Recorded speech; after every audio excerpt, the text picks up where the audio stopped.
Saudara tahu bahwa Alkitab itu adalah pegangan hidup orang Kristen.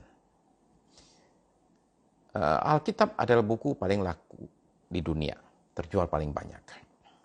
Jadi itu satu buku yang dianggap penting oleh sekian miliar manusia. Tentu pertanyaan kita adalah begini, saudara. Kalau Alkitab itu kita lihat sebagai satu buku yang sangat penting tentu pertanyaannya adalah apakah kita berikan waktu kita untuk membaca buku paling penting di dunia. Dan dia menjadi penting karena dia adalah penuntun kehidupan daripada orang Kristen. Jadi karena itu mestinya setiap hari itu kita mestinya memberikan waktu kita untuk bisa membaca Alkitab. Untuk kita dapatkan kekuatan kita, dapatkan makanan rohani kita dari Alkitab. Ya. Apalagi sekarang dalam masa-masa lockdown begini. Nah, saya tahu beberapa saudara-saudara itu ngikutin dengan lancar sekali, bahkan mendahului apa yang dibagikan di sini, saudara sekalian. Beberapa saudara bacanya kayaknya sudah maju-maju banget. Tolong ingat bahwa membaca Alkitab, saudara sekalian, itu ada perlu ngunyahnya itu perlu, oke? Ngunyahnya itu perlu, dicernanya itu perlu. Jangan cuma makan serut gitu aja, oke? Jadi kadang-kadang orang perlu slow down, orang perlu ambil waktu untuk merenung sebentar, memikirkan ayat tertentu. Nah, saya yakin saudara-saudara ketika baca Alkitab, pasti ada ayat tertentu, kalimat tertentu, kata-kata tertentu yang seperti penting sekali buat kita ketika baca, kayak rasanya kayaknya srek gitu. Oke? Ada ayat tertentu yang membuat kita kayaknya dipaksa buat mikir, dan kita mesti lakukan proses tersebut. Ya. Jadi baca Alkitab jangan cuma sekedar kejar target, main cepat. Kenapa? Hasilnya itu nanti biasanya nggak dapat apa-apa, gizinya nggak dapat. Jadi makanan masuk tapi langsung keluar. Ya. Jadi kita mesti bikin ini mesti diserap dulu, oke? Dia mesti direnungkan ya. Nah, jadi bacalah Alkitab. Itu yang berkali-kali saya selalu ngomong. Nah, kita bicara Perjanjian Baru. Perjanjian Baru itu ada 27 kitab. Tahukah saudara bahwa dari 27 kitab itu, 21 diantaranya bentuknya itu menarik sekali, yaitu berupa surat-surat. Nah, bayangkan ini sesuatu yang mestinya bikin kita mikir juga ya. Surat-surat itu dijadikan sebagai kitab suci. Tapi dari awal sekali ketika Petrus menulis suratnya, dia sudah mengatakan bahwa surat-surat Paulus itu dianggap bobotnya sama dengan kitab suci. Ya. Tulisan-tulisan dari Rasul Paulus. Nah, jadi mari kita perhatikan sekarang ya hari ini ya. Dari 27 kitab, itu 21 diantaranya adalah surat. Oke, let's take a look. Ops, mesti agak jauh nih. Bentar. Mesti ditumpuk yang agak tinggi.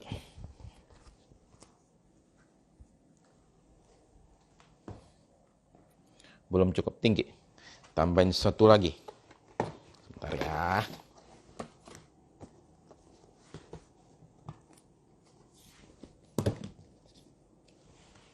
Oke, let me see. Sekarang agak bagusan lumayan. Oke, mungkin sebagian lagi ketahan oleh kurang tinggi. Tambahin lagi.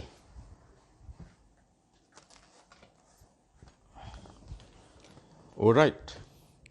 Now. Oke. Saudara bisa lihat ya bahwa dari 21 surat tersebut itu mayoritas 13 surat itu ditulis oleh Rasul Paulus. Kemudian Petrus menulis 2 surat, Yohanes menulis 3 surat, Yakobus 1 surat, Yudas 1 surat. 1 surat lagi itu anonim, nggak ketahuan siapa penulisnya, yaitu surat kepada orang Ibrani. Jadi Paulus ini menulis 13 surat, ya. Nah, saudara perlu tahu bahwa begini, soal surat ini, kita mesti sadar bahwa pada zaman dulu, orang itu komunikasi itu terutama bagi orang-orang Yahudi, orang Israel itu, surat itu jarang-jarang sekali. Surat itu mahalnya bukan main. Dia ditulis di atas kertas khusus.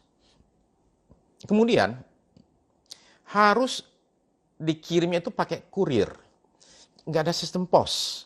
Jadi kalau saya mau tulis surat, saya mesti dengan kertas khusus. Dan kemudian setelah itu untuk sampai ke si A di Surabaya, saya mesti suruh satu orang khusus dari Jakarta ke Surabaya buat nganterin surat tersebut. Mahalnya bukan main. Jadi akhirnya surat itu adalah hanya kalau ada kegentingan yang memaksa, kalau ada yang penting, atau orang yang kaya sekali baru bisa pakai namanya surat. Ya. Nah jadi saudara sekarang bayangkan, Rasul Paulus itu menulis banyak sekali surat. Dan bahkan Roma itu adalah salah satu surat paling panjang di dalam dari literatur zaman-zaman itu. Roma itu salah satu yang paling panjang. Jarang ada orang zaman dulu itu nulis surat panjang kayak seperti begitu, seperti Roma. Ya.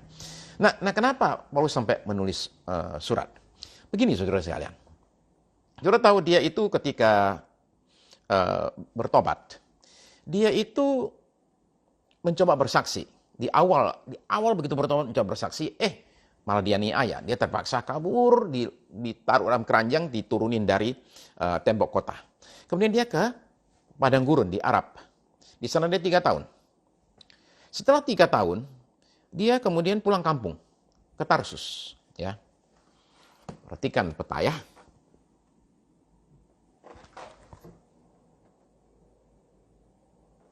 Oke. Panah hijau. Oke. Tarsus itu saya deketin lagi ya. Tarsus itu negara Turki sekarang ya, panah hijau itu ya. Oke. Sebenarnya itu Antioquia ya. Nah, jadi Paulus itu dari dia dari Damaskus dia ke padang gurun Arab Saudi. Di sana dia itu padang gurun Arab ya, bukan Arab Saudi, Arab, namanya Arab. Kemudian dari situ setelah 3 tahun merenung, dia kemudian kembali ke Tarsus 10 tahun. Jadi 13 tahun dia diam saja itu. Nah itulah masa-masa diam di mana ya betul namanya papirus ya, papirus. Nah, di situ dia mulai merenungkan apa yang dia dapat semua, makanya kenapa pengajarannya begitu dalam tentang Kristus. Lalu setelah itu dia ada di Antioquia. Ya, kalau tadi kita lihat di peta itu Antioquia itu di dekatnya Tarsus. Nah, di situ kemudian Antioquia menjadi senternya pengiriman misionaris ke arah Turki sana, ya. Dan kemudian ke arah Eropa. Nah, saudara begini. Saudara perhatikan bahwa dia itu keliling. Nah, ketika dia keliling, saudara mesti menemukan bahwa dia ini seseorang yang oleh Roh Kudus itu diberikan satu metode yang luar biasa. Oke? Saya tunjukkan ya.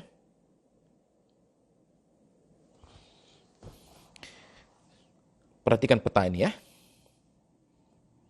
Saudara temukan ini peta ini, itu kota yang dikasih merah, bawahnya itu atau dikotakin itu adalah kota-kota yang menerima surat dari dia. Tapi juga ada sebagian kota-kota itu, saya perhatikan, itu ada kota Tesalonika di atas itu. Kemudian ada kota Korintus, ada kota Athena, macam-macam. Oke? Saya mau tunjukkan ini supaya saudara memahami bahwa Paulus itu ketika keliling itu pakai metode. Dia nggak sembarang keliling itu. Nah, dia ketika mengunjungi daerah-daerah ini, dia itu mendatangi yang namanya kota kunci, ya. Jadi umpama contohnya, dia mengunjungi Efesus, tapi dia nggak mengunjungi Kolose. Jarak cuma kira-kira 140 km, nggak terlalu jauh. Kenapa nggak ke situ? Kenapa hanya Efesus? Di sana 3 tahun lagi di Efesus. Kolose dia nggak datang sama sekali, ya. Nah, jadi dia memilih kota-kota kunci tertentu, dia datang dan dia tinggalin kota tersebut, kadang-kadang meninggalkan kota tersebut dengan sukarela, mau sendiri atau dipaksa kabur. Nah, jadi tapi setelah dia pergi nanti, ketika dia pergi, itu di sana pasti sudah ada gereja. Kota yang dia tinggalin itu. Jadi demikianlah dia meninggalkan jejak. Nah, tapi suatu kali kemudian, dia akan kunjungi lagi kota tersebut. Untuk lihat perkembangan gimana pekerjaan yang saya sudah mulai itu seperti apa sekarang. Atau kalaupun dia tidak bisa mengunjungi, ada satu hal yang dia lakukan. Dia tulis surat. Terutama ketika suatu kali dia masuk penjara, nggak bisa mengunjungi jemaatnya itu. Jadi akhirnya dia pakai surat. Mahal iya, tapi apa boleh buat demi penggembalaan jemaat yang dilakukan melalui surat. Nah, jadi saudara-saudara bisa menemukan bahwa ketika kita bicara surat, adalah penting saudara memperhatikan bahwa membaca surat itu beda dengan membaca Injil, beda dengan membaca kisah para rasul, beda dengan membaca wahyu, beda sekali. Bedanya itu seperti apa? Nah, bedanya adalah sekarang saudara menemukan kok betapa pentingnya yang namanya konteks. Okay? Konteks itu dimaksud adalah begini. Ini surat kepada siapa nih? Ya, ini penting sekali. Karena ada yang kepada pribadi, ada yang kepada umum. Ya. Lalu kemudian tidak hanya kepada siapa, kita mesti mencari tahu juga gimana keadaan jemaat setempat. Nah, saudara bisa mengira-ngira itu dengan jalan apa? Lihat isinya. Dari baca isinya, saudara kira-kira, wow, ini rupanya problem nih. Contoh.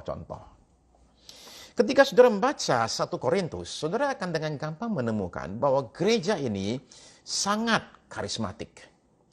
Ini gereja penuh dengan karunia, luar biasa sekali. Tapi rada kacau. Ya, bukan rada kacau, agak kacau. Mungkin ada yang bilang sangat kacau. Dan tapi Paulus nggak mengatakan hentikan karunia, nggak sama sekali. Cuma dia mengarahkan gini loh caranya itu. Jangan kalian kalau ketemu tiap kali itu bahasa roh melulu. Oke? Ya, mestinya begini caranya kalau ketemu. Jadi dia ngatur. Ya. Nah, itu contoh. Saudara bisa tahu keadaannya dari kira-kira dalam seperti itu. Nah, saudara mesti mengetahui satu lagi. Saudara mesti mengetahui kenapa dia nulis surat itu. Ini paling penting. Kenapa dia nulis surat tersebut. Oke? Begini loh. Ya. Beberapa surat itu ditulis karena ada situasi setempat yang memerlukan perhatian atau dibereskan. Contohlah Galatia. Ya, itu jelas ada masalah di situ, masalah besar. Jadi Paulus tulis surat untuk beresin masalah. Tapi ada yang nggak ada masalah sama sekali. Nah, kalau saudara-saudara memahami situasi lokal, maka saudara bisa memahami ayat tertentu yang kesannya itu sulit. Umpama contoh yang suka orang permasalahkan. 1 Timotius pasal 2 ayat 12. 1 Timotius 2 ayat 12. Ini menjadi pertempuran besar sekali ayat ini. Karena di ayat ini, Paulus itu berkata demikian. Saya bacakan ya. 1 Timotius, pasal yang kedua, ayat yang ke-12. Aku tidak mengizinkan perempuan mengajar, dan juga tidak mengizinkannya memerintah laki-laki. Hendaklah ia berdiam diri. Nah, itu gimana tuh? Okay. Sebab bukan cuma sekali dia ngomong gitu. Dia ngomong lagi di 1 Korintus, pasal yang ke-14. Ayat yang ke-35. Dia juga ngomong hal yang sama. Oke. 14 ayat 35. Ini sih.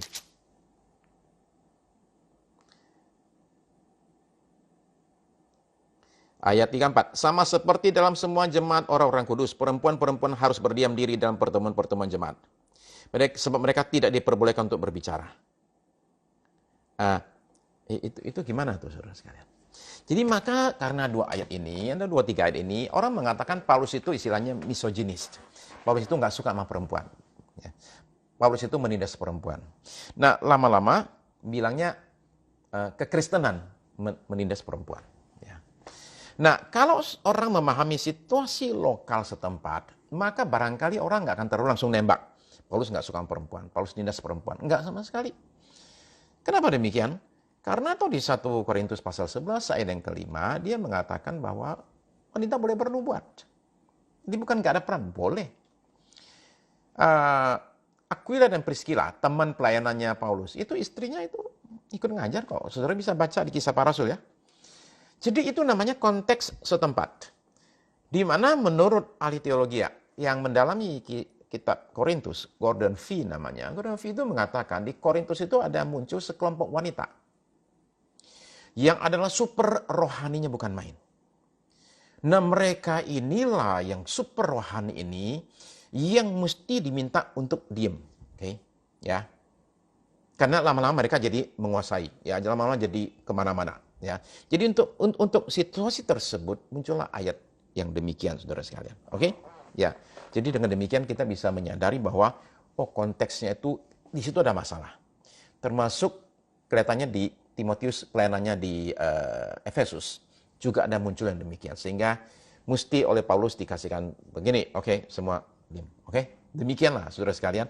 Jadi cuman saudara-saudara mungkin bertanya, tapi Pak, kita kan nggak pernah tahu Pak Gordon V, Pak. Kita nggak pernah tahu soal para wanita-wanita super rohani di Korintus tersebut, Pak. Kalau kita nggak tahu tuh gimana, Pak? Makanya saudara sekalian, orang perlu belajar dari yang lain juga. Saya kan tahu gini bukan karena saya ke Korintus nyari tahu sendiri. Enggak. Oke. Saya kan baca buku, saya baca Gordon V. Gordon V mengatakan demikian, rupanya begitu. Oke. Jadi orang perlu belajar terus. Oke. Nah, saudara-saudara sekalian, begini. Surat-surat Paulus. Paulus itu alami situasi lockdown. Lebih parah daripada kita sekarang. Kita lockdown masih bisa jalan-jalan. Paulus itu di penjara. Ya, lockdown beneran tuh. Jadi tetap sekalipun dalam situasi lockdown tetap berhubungan dengan jemaat. Nah, surat penjara itu ada 4. 1, 4 ya benar ya. Oke. 1 Efesus, 2 Filipi, 3 Kolose, 4 adalah Filemon. Oke. Jadi malam ini mari bicara 4 ini ya. 4 surat penjara ini ya, surat-surat dari penjara kemungkinan besar ya, nggak pasti ya, waktu dia di penjara di Roma, tahun 60 sampai 62. Memang ada yang bilang, itu mungkin dia di Efesus, atau mungkin dia ada ketika di Kaisarea. Tapi kemungkinan lebih besar adalah ketika dia di Roma. Ya. Nah, jadi ada surat penjara, ada surat ya, Tarsus itu di Turki itu kelihatan sekali dari peta tadi itu, termasuk menurut saya juga sesuai dengan yang ini disampaikan oleh Ibu Megawati adalah bahwa tidak hanya Tarsus yang kemudian membuat kita ini prihatin, tapi juga kita bisa melihat bahwa Antioquia itu adalah sekarang itu daerah Syria. Oke, ini kan base pelayanannya Paulus ini ya, Antioquia. Oke, ini kan kelahirannya dia. Ini dulu daerah Turki, ini semua ini kan gereja semua ini. Ini gereja semua ini. Tapi sekarang kita tahu gimana situasinya ya. Sehingga ini sebenarnya memprihatinkan sekali. Ya. Nah, oke. Ya betul, itu bukan lockdown, itu lockup ya. Lockup. Nah, jadi ada surat penjara ada 4, kemudian ada surat untuk jemaat Roma, Galatia, Korintus, kemudian Efesus, Filipi, Kolose, Tesalonika, ya. Ada surat yang ke pribadi, Filemon, Timotius, Titus, ya. Oke. Nah, saudara sekalian, perhatikan satu hal ini, penting. Paulus itu menulis surat-suratnya dari dalam penjara, termasuk Efesus, yang oleh salah satu ahli teologi dikatakan puncak Alpennya Perjanjian Baru. Maksudnya bagus banget gitu, oke. Nah, jadi penjara atau lockup atau lockdown itu ternyata tidak menghalangi pelayanan. Penjara, lockup, lockdown itu tidak halangi kita itu menjadi berkat. Saya kira ini penting. Karena kebanyakan kita ini sangat gampang dipengaruhi situasi di luar kita. Sehingga ketika terjadi sesuatu kita langsung nyerah dan mengatakan saya nggak bisa. Tapi kalau saudara-saudara bisa melihat dari pelajaran dari Paulus ini dan menyadari bahwa penjara itu tidak menghalangi pelayanan. Betul terbatas. Terbatas itu iya. Tapi terhalangi? Enggak. Bedakan terbatas dengan terhalangi. Oke, saya mungkin dibatasi, tapi nggak bisa dihalangi. Jadi dia tetap bisa melayani. Ya. Kita ini perlu melepaskan diri dari sekat-sekat kemungkinan. Yang ini mungkin, yang ini di luar ini nggak mungkin. Kita nggak demikian. Kita menyadari bahwa dalam situasi tertentu, hal tertentu tetap bisa dilakukan. Oke, ya jelaslah dalam situasi di penjara gitu nggak bisa lah pergi jalan-jalan lah. Ya, nggak bisa lah pergi mau kunjungi jemaat, tapi tetap saja surat-suratnya itu bisa dilakukan. Dan saya pikir zaman sekarang sudah menemukan bahwa dalam situasi lockdown begini, kan justru saudara-saudara menemukan bahwa hamba Tuhan itu sekarang sangat amat produktif untuk bicara kepada jemaat, kepada umat Kristen. Banyak sekali sekarang saudara bisa lihat di mana-mana. Ya, jadi justru situasi demikian itu membuat suburnya pelayanan. Dan ini menjadi sesuatu yang menurut saya bukan unik. Karena memang dari perjanjian baru juga demikian. Nah, jadi saudara sekalian, mudah-mudahan saudara ketika melihat surat-surat penjara ini, saudara mudah-mudahan terinspirasi untuk menyadari bahwa hal tertentu itu jangan biarkan luar itu terlalu mengukung yang di dalam kita, saudara-saudara sekalian. Ya. Nah, jadi karena itu maka kita mesti melihat hal ini, saudara-saudara sekalian. Untuk kita ini tetap bisa tetap melihat suatu kemungkinan untuk sesuatu terjadi. Saya kasih contoh ya, saudara sekalian. Orang tuh suka bilang begini, masa krisis. Tapi saya ketemu dengan orang-orang yang justru diberkati Tuhan dalam masa krisis. Dalam masa di mana orang mengeluh terjadinya berbagai penurunan dan sebagainya. Saya tahu ada saudara-saudara yang alami penurunan demikian.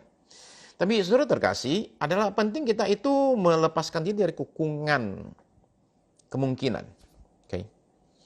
Sehingga kita ini justru dalam masa demikian mencari Tuhan dan mungkin menemukan ide-ide, menemukan hal tertentu yang justru menjadi breakthrough, terobosan yang nggak akan terjadi kalau kita nggak kena demikian.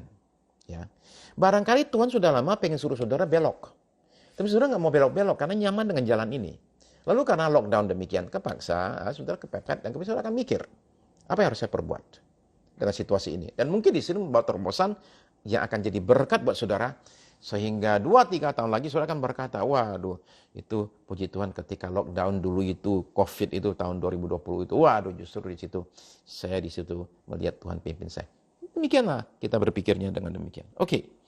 Ya, betul, penjara di masa Paulus cukup longgar ya. Berkenan menulis surat, demikian juga itu Watchman Nee ya. Nah, saudara-saudara sekalian, mari kita lihat Efesus ya. Oke, saya akan gerak agak cepat. Efesus itu kota pelabuhan, kota dagang, pusat penyembahan berhala. Kalau saudara sekarang ke Efesus, kota itu sekarang itu sudah masuk ke dalam, nggak lagi di pinggir pantai. Karena lautnya itu mengering. Ya, jadi sehingga yang semula pinggir pantai sekarang jadi agak ke dalam. Ya. Nah, Efesus ini sebenarnya cukup banyak disebut di Alkitab. Di Kisah Para Rasul, itu pasal 18-20, itu cerita keadaan kejadian di Efesus. Paulus tinggal 2 tahun lebih di situ ya.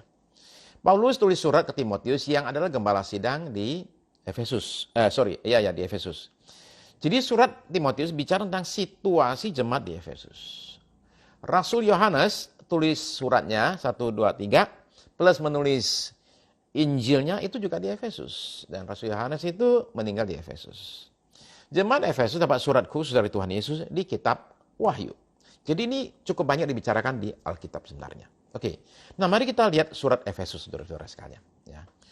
Kemungkinan besar surat ini ditulis bukan cuma buat jemaat di Efesus. Kemungkinan besar. Ini adalah hasil daripada analisa karena begini. Di ujung suratnya itu nggak ada salam-salam gitu loh. Biasanya kan kalau dia lama di Efesus kan pasti ada kenal banyak orang, ya. Tapi ini nggak banyak, ya. Nggak ada salam sama sekali, ya. Surat Efesus ini salah satu surat yang umum, nggak bicarain tentang masalah-masalah tertentu, nggak ada masalah sama sekali. Hanya surat semacam surat edaran umum ya. Dia agak mirip dengan Kolose. Agak mirip, beberapa isinya itu adalah sama persis dengan Kolose. Yang umpama contoh soal peran suami istri ya, soal anak, soal hamba dan sebagainya itu sama dengan Kolose. Ada mirip-miripnya itu, ya. Nah, saudara-saudara sekalian, begini,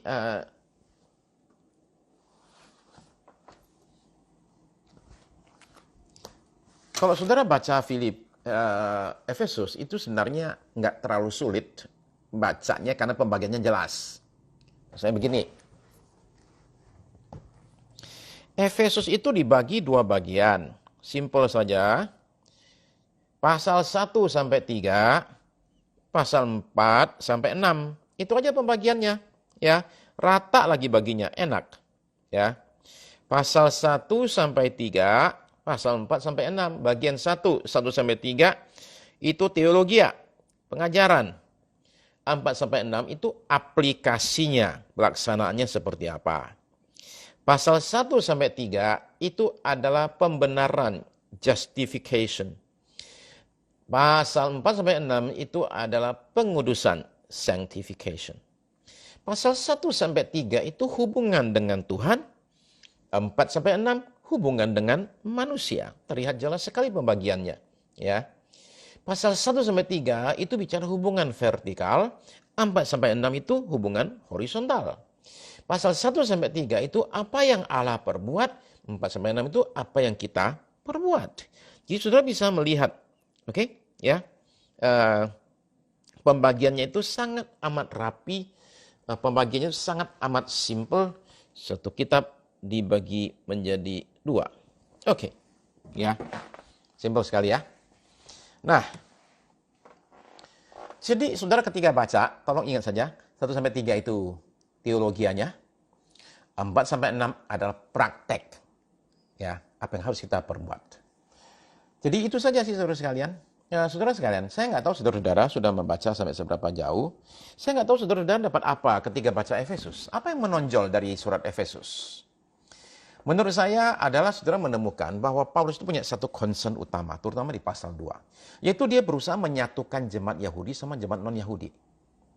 Nanti kita baca Roma, kita akan menemukan bahwa ketegangan itu ada juga. Ketika saudara-saudara baca kisah para rasul, di pasal 15, saudara menemukan di situ sampai ada sidang ya. Sidang di Yerusalem itu apa? Membicarakan. Jadi ada banyak orang non-Yahudi masuk ke Kristen. Yang sebagian besar adalah Yahudi. Nah sekarang non-Yahudi ini masuk. Non-Yahudi ini mesti diapain? Mesti disuruh nggak lakukan apa yang dikatakan oleh hukum Musa itu? Contoh adalah sunat dan lain sebagainya. Ya, yang diputuskan nggak usah. Nah tapi ketegangan itu ada terus, termasuk sampai di Roma, termasuk juga di Efesus. Ya, jadi ada yang Yahudi, ada non-Yahudi.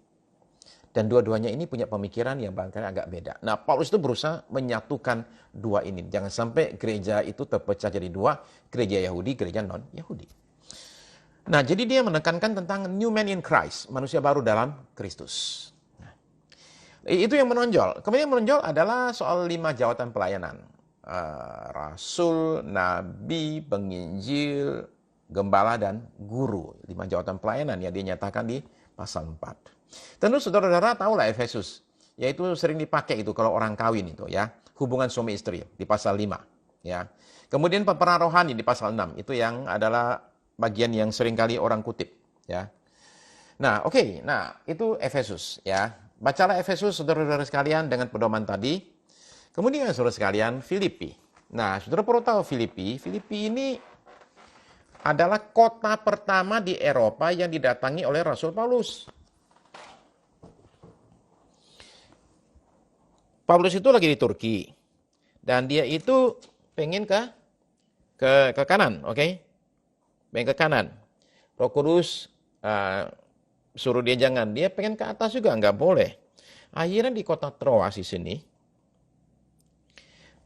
tertahan dia di situ dan kemudian malam itu dia mimpi.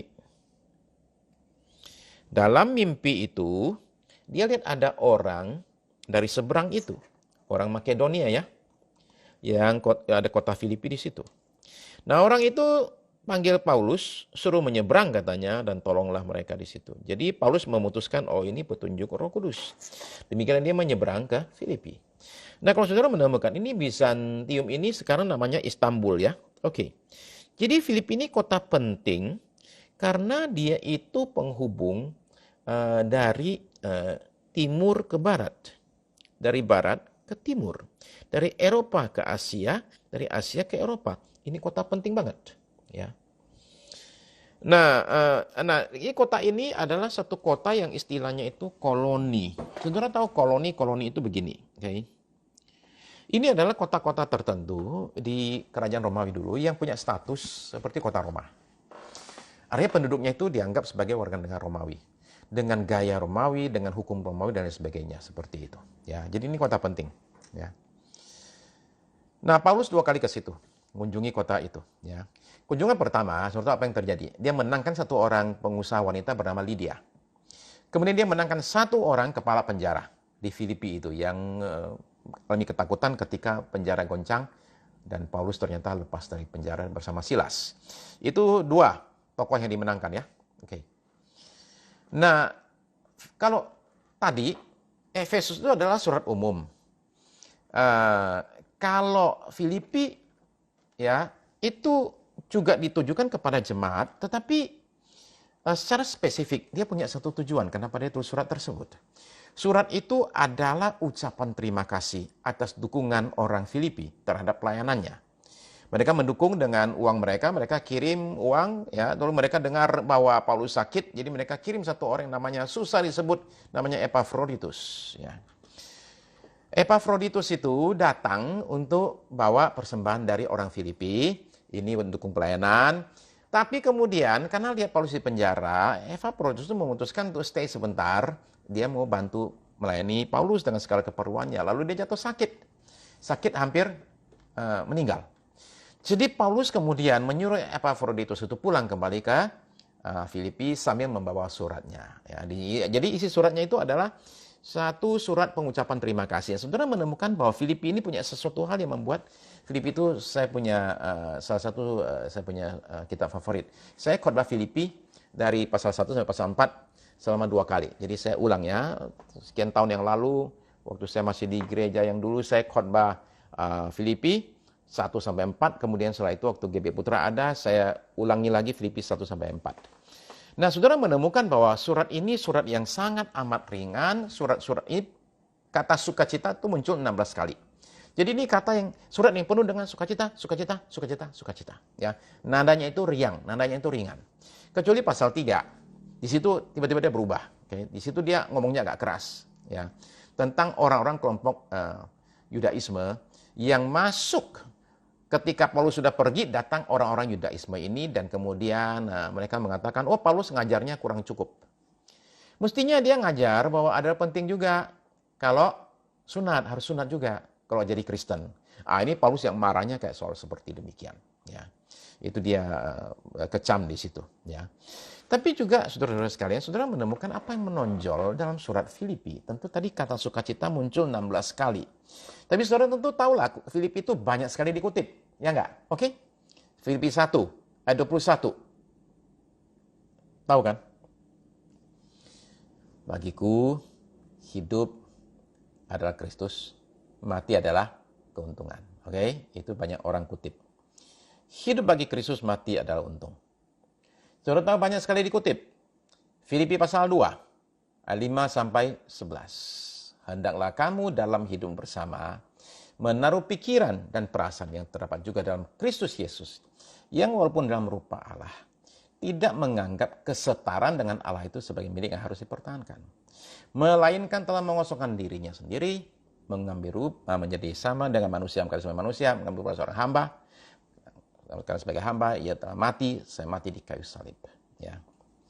Itulah sebabnya Allah sangat meninggikan dia dan mengaruniakan kepadanya nama di atas segala nama, supaya dalam nama Yesus bertekuk lutut segala yang ada di langit, di atas bumi, dan di bawah bumi, dan semua lidah mengaku Yesus Kristus adalah Tuhan, bagi kemuliaan Allah Bapa.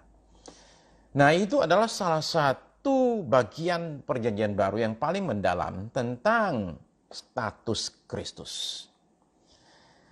Jadi itu bagian yang menurut saya penting sekali. Tentu saudara tahu debat orang juga ya. Melainkan telah mengosongkan dirinya sendiri. Itu diperdebatkan. Saya pernah satu kali diajak rapat di satu hotel bintang 5. Duduk di restoran Jepang. Lagi dalam keadaan makan. Lalu muncullah orang kita tunggu, tuan rumah, yang begitu duduk di ujung meja, langsung pertanyaan pertamanya adalah begini. Saudara-saudara sekalian, Yesus mengosongkan dirinya. Seberapa kosong? Nah, itu yang diperdebatkan, berapa kosong, seperempat kosong, setengah kosong, atau full kosong. Ketika dia dikatakan dia mengosongkan dirinya sendiri. Oke, saudara-saudara tentu tahu juga yang namanya Filipi pasal yang ketiga, ya, ayat yang ke Maria juga disembunyikan di Efesus ikut Yohanes. Ada rumahnya, itu betul, ya betul sekali. Ya, oke. Oh, my favorite verse ya, oke. Nah, jadi saudara sekalian di pasal 3 ayat yang ke-14-15 atau 13 sampai 13-14, Paulus itu bicara tentang aku melupakan apa yang sudah di belakangku dan mengarahkan diri kepada apa yang di hadapanku dan berlari-lari kepada tujuan, yaitu panggilan ilahi dalam panggilan surgawi dalam Kristus Yesus. Ya, itu pasal 3. 13-14. Terus saudara tahu yang sangat terkenal pasal 4 ayat 4. Bersukacitalah senantiasa. Sekali lagi kukatakan bersukacitalah. Jadi sukacita adalah sesuatu yang bisa diatur, bisa diperintah. Dia bukan bicara mood kita, dia bicara kemauan kita, keinginan kita. Jadi dia bisa diatur-atur. Kamu sukacita? Kamu sukacita? Bisa diatur? Bisa, menurut Alkitab. Lalu saudara tahu pasal 4 ayat yang ke-6. Oke, yang sekarang banyak orang kutip. Ya. Serahkan segala kekhawatiranmu kepada Tuhan. Nyatakan ya kepada Tuhan dalam doa disertai dengan ucapan syukur ya. Janganlah khawatir katanya, oke? Janganlah khawatir akan apapun juga. 4 ayat 6. Tentu saudara tahu apa yang juga orang sering kutip. Pasal 4 ayat yang ke-8. Apa itu? Jadi akhirnya saudara-saudara, semua yang suci, yang mulia, yang manis, yang sedap didengar, yang patut dipuji, pikirkanlah semuanya itu yang kemarin saya bilang, think before you think. Ya, mikir sebelum mikir. Lalu kemudian yang ngetop sekali pasal 4 ayat 13. Apa itu? Yaitu aku sanggup segala perkara dapat kutanggung di dalam Kristus yang memberi kekuatan kepadaku. Ayat ngetop. Oke? Ya. Lalu pasal 4 ayat 19. Apa itu? Allahku akan memenuhi segala kebutuhanmu menurut kekayaan dan kemuliaannya dalam Kristus Yesus. Oke? Jadi rupanya Filipi ini sebenarnya cukup populer, banyak orang kutip. Ya. Nah, ini satu surah yang gampang dibaca ya. Saudara tinggal baca dalam waktu 15 menit saja sudah selesai kan? Oke, cepat sekali. Oke? Now, Kolose saudara sekalian. Sekarang kita beranjak ke Kolose. Kolose itu adalah satu kota kecil, tadi saya katakan itu sekitar kira-kira 150 km lah dari Efesus. Jadi itu kota kecil. Mungkin itu penyebabnya kenapa Paulus nggak ke situ. Barangkali ya, karena dia selalu mengunjungi kota-kota yang nggak besar, yang strategis. Oke. Nah, jemaat Kolose ini dimulai oleh satu orang namanya Epafras. Epafras ini salah satu orang yang dimenangkan oleh Paulus. Nah, ketika Epafras mengunjungi Paulus di Roma, dia itu membawa berita tentang situasi di Kolose. Rupanya di Kolose ini ada masalah. Jadi surat Kolose itu beda dengan Efesus, beda dengan Filipi. Yaitu ini ditulis spesifik. Gereja ada masalah. So mesti diberesin. Nah, sekarang kalau saudara tanya, Pak, masalahnya apa Pak? Jawabannya, nggak jelas. Paulus juga nggak jelasin ini masalahnya apa. Nah, kita kalau baca, kita menemukan ternyata campur aduk masalahnya itu. Campur aduk, umpama contoh lah, pasal 2 ayat 4. Pasal 2 ayat 4 itu berkata demikian di Kolose. Hal ini kukatakan, supaya jangan ada yang memperdayakan kamu dengan kata-kata yang indah. Okay. Jadi ada orang rupanya pakai kata-kata indah, mantep-mantep, begitulah, oke? Ya. Nah, ada lagi soal jangan kamu diikat dengan namanya pakai tanggal-tanggal kalender tertentu. Jangan mau kayak gitu. Jadi rupanya ada macam-macam campur aduk masalah. Tapi intinya begini. Intinya adalah masalah di Kolose adalah sinkretisme. Sinkretisme saudara-saudara sekalian. Itu adalah istilahnya itu adalah mempercampurkan. Nyampur. Nyampur apa? Injil dicampur dengan yang lain. Kristus itu dianggap hanya salah satu. Dia bukan satu-satunya. Dia tidak cukup. Mesti tambah yang lain, baru mantap. Nah, itu sinkretisme. Jadi akhirnya orang tidak cukup hanya terima Injil, hanya Kristus. Dia mesti kasih yang lain campur aduk. Jadi Paulus ini menulis surat ke jemaat di Kolose untuk melawan berbagai macam-macam campuran ini. Dan dengan demikian dia menyatakan begini saja. Christ is enough. Kristus saja sudah cukup. Nggak perlu yang lain. Dan dia tunjukkan itu dengan beberapa ayat yang indah sekali yang kita mesti baca ini, oke? Kolose pasal 1 ayat yang ke-15 ini mesti dibaca saking bagusnya, ya. Dari dulu saya selalu terpesona dengan bacaan yang ini, ayat 15 ya, Kolose pasal 1 ayat 15. Saya bacakan saudara sekalian ya. Iya, Kristus adalah gambar Allah yang tidak kelihatan, yang sulung lebih utama dari segala yang diciptakan. Karena di dalam dialah telah diciptakan segala sesuatu yang ada di sorga dan yang ada di bumi, yang kelihatan dan yang tidak kelihatan, baik singgasana maupun kerajaan, baik pemerintah maupun penguasa, segala sesuatu diciptakan oleh Dia dan untuk Dia. Ia ada terlebih dahulu dari segala sesuatu, dan segala sesuatu ada di dalam Dia. Ialah kepala tubuh, yaitu jemaat. Ialah yang sulung yang pertama bangkit dari antara orang mati, sehingga ia yang lebih utama dalam segala sesuatu. Karena, perhatikan ini, ayat 19. Seluruh kepenuhan Allah berkenan diam di dalam Dia. Saudara, pikirkan ini. Oke. Renungkan ini. Seluruh kepenuhan Allah, the fullness of God, seluruh kepenuhan Allah itu berdiam dalam Kristus. Jadi kalau seseorang ingin melihat seperti apa Allah itu, dia harus memandang kepada Kristus, yang adalah kepenuhan daripada Allah itu sendiri. Ayat 20, dan oleh Dialah ia memperdamaikan segala sesuatu dengan dirinya, baik yang ada di bumi maupun yang ada di sorga, sesudah ia mengadakan perdamaian oleh darah salib Kristus. Dia juga penebus, dia bukan cuma pencipta, dia juga penebus. Lalu juga kamu yang dahulu hidup jauh dari Allah dan yang memusuhinya dalam hati dan pikiran seperti yang nyata dari perbuatanmu yang jahat, sekarang diperdamaikannya di dalam tubuh jasmani Kristus oleh kematiannya untuk menempatkan kamu kudus dan tak bercela dan tak bercacat di hadapannya. Lalu saudara-saudara sekalian, yang luar biasa ini adalah yang saya suka di pasal 2 ayat 13. Pasal 2 ayat 13. Kamu juga meskipun dahulu mati oleh pelanggaranmu dan oleh karena tidak disunat secara lahiriah, telah dihidupkan Allah. Bersama-sama dengan Dia sudah Ia mengampuni segala pelanggaran kita. Kembali kepada pengampunan dosa. Dengan menghapuskan surat hutang yang oleh ketentuan-ketentuan hukum mendakwa dan mengancam kita. Dan itu ditiadakannya dan memakukannya pada kayu salib. Ia telah melucuti pemerintah-pemerintah dan penguasa-penguasa dan menjadikan mereka tontonan umum dalam kemenangannya atas mereka. Wow, luar biasa saudara sekalian. Dia gambarkan Kristus yang cukup, nggak usah yang lain. Kristus itu paling tinggi, paling mulia, paling berkuasa, paling utama. Kristus itu kepenuhan Allah, Kristus itu pencipta segala sesuatu dan penebus daripada kita sekalian. Jadi kenapa kamu perlu yang lain? Kristus saja sudah cukup, nggak usah yang lain. Saudara menemukan bahwa dalam Kolose ini dan juga dalam Efesus, dalam Filipi, saudara melihat Paulus itu mati-matian meninggikan Kristus. Dia dengan segala daya yang ada menunjukkan kemuliaan Kristus. Mengutamakan Kristus. Jelas sekali dalam Kristus, saudara sekalian, itu kata favorit yang dia pakai berkali-kali. Ya. Di dalam Kristus, di dalam Kristus, dalam Kristus. Terutama di Efesus, saudara baca pasal 1, 15 ayat pertama. Kata di dalam Kristus muncul 9 kali.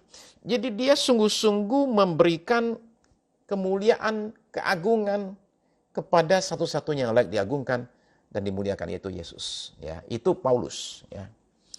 Oke, now sekarang last one yang adalah Filemon. Oke, Filemon adalah surat Paulus yang paling pendek, ditulis kepada satu orang kaya bernama Filemon yang di rumahnya ada gereja. Jadi dia jadi Kristen karena pelayanan Paulus dan dia tinggal di Kolose. Jadi tujuan Paulus nulis surat tersebut adalah minta tolong. Minta tolongnya begini, ini ceritanya. Jadi rupanya dalam penjara, Paulus itu memenangkan satu anak muda bernama Onesimus. Onesimus itu artinya berguna. Filemon itu artinya orang yang baik hati. Ya. Jadi orang yang baik hati punya satu budak yang bernama berguna. Okay. Tapi Onesimus ini rupanya ada lakukan sesuatu, kemungkinan besar dia nyolong barang punya majikannya itu, tuannya itu, dan kemudian dia kabur. Dia kabur, tibalah di Roma. Nah di Roma, dia rupanya ketemu sama Paulus, nggak tahu konteksnya gimana, tapi berakhir dimenangkan oleh Paulus. Jadi sekarang ini, sekalipun dia sudah kabur demikian, dia tetap sekarang memikirkan dengan bos yang dulu, majikannya dulu, tuannya itu, mesti gimanain. Jadi Paulus minta dia pulang, kembali kepada bosmu. Nah, saudara-saudara sekalian, pada zaman itu yang namanya budak kalau kabur itu hukuman paling tinggi hukuman mati. Sekalipun jarang ya, nggak semua gitu ya. Tapi maksudnya bisa sampai seperti demikian. Nah, jadi Paulus itu kemudian nulis surat ini ya kepada Filemon ini, minta tolonglah ya. Kamu punya budak ini, Onesimus ini, itu dulu ada bikin salah. Ya. Tapi sekarang dia ini sudah bertobat, sudah jadi anak rohani saya. Ya, jadi saya minta tolong supaya ini diterima kembali ya si Onesimus ini. Karena dia sekarang berguna beneran loh. Ya, dia sekarang berguna buat saya, berguna buat kamu juga. Nah, tolong baca Filemon dan temukan 5 jurus yang dipakai oleh Paulus untuk mengatakan kamu bisa terima Onesimus. Tolong baca cariin ya. 5 alasan dia pakai. Kenapa Filemon harus mendingan terima Onesimus? Oke, lihat cara dia mempergunakan itu ya. Saya jangan ceritain, kalau saya ceritain saya di khotbah nanti, oke? Ya. Bacalah Alkitab, bacalah Filemon, ya. Sekalipun orang suka meremehkan Filemon, tapi saudara sekalian, saudara perlu baca Filemon dan menemukan di sana ada Injil di Filemon. Ada Injil di situ tuh. Ya, ada Injil di situ, ya. Nah, oke, jadi dia menganjurkan kepada Onesimus untuk ampuni ampuni Onesimus, ya. Bahkan dia mengatakan kalaupun dia ada ambil kamu punya harta apa, udah aku yang bayarnya nanti deh, aku yang bayar. Oke? Nah, kira-kira begitulah surat penjara, saudara sekalian. Efesus, Filipi, Kolose, Filemon.